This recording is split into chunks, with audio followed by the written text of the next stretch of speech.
देवमुमापतिं सुरगुरुं वन्दे जगत्कारुणं वन्दे पन्नगभूषणं मृगधरं वन्दे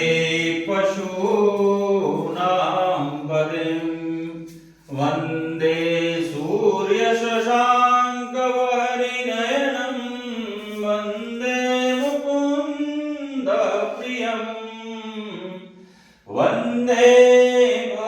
भक्तजनाश्रयं च वरदं वन्दे शिवं शङ्करम् नमामि शमीशाननिर्वाणरूपं विभुं व्यापकं ब्रह्मवेदस्वरूपं निजं निर्गुणं निर्विकल्पं निरीहं चिदाकाशमाकाशवासं भजेऽहं निराकारोऽङ्कारमूलं तुरीयं गिराज्ञानगौति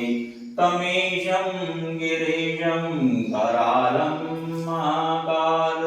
कालं कृपालं गुणागार संसारपारं नतोऽहं तुषाराद्रिशङ्काशिगौरं गम्भीरं मनोभूतकोटि प्रभाष्टीशरीरं स्फुरन्मौलिकल्लोलनीचारुगङ्गा लसद्बालबाले दुकण्ठे भुजङ्गाचलत्कुण्डलं सुनेत्रं विशालं प्रसन्नाननं नीलकण्ठं दयालं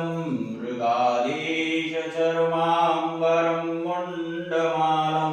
प्रियं शङ्करं सर्वनाथं भजामि प्रचण्डं प्रकोष्ठं प्रगल्भं परेशम् अखण्डम् अजं भानुकोटिप्रकाशं त्रयःशूलनिर्मूलनमशूलपाणिं भजेऽहं भवानीपतिभावगम्यं कलातीतकल्याणकल्पान्तकारी सदा सच्चिदानन्ददाता पुरारी चिदानन्दसन्दोहमोहापहारी प्रसीद प्रसीद प्रभो मन्मथारी नयावादुमानादपादारविन्दं भजन्ति हलोके परे वा नराणां न तावत् सुखं शान्तिसन्तापनाशं प्रसीद प्रभो सर्वभूतादिवासं न जानामि योगं जपमनेव पूजां नतोऽहं सदा सर्वदा शम्भुतुभ्यं जराजन्मदुःखोदतातप्यमानं प्रभो पाहि आपन्नमामीश शम्भो प्रभो पाहि आपन्नमामीश शम्भो प्रभो पाहि आपन्नमामीश शम्भो रुद्राश्वं प्रोक्तविप्रेण हरतोषये ये पठन्ति नरां भक्तां तेषां शम्भो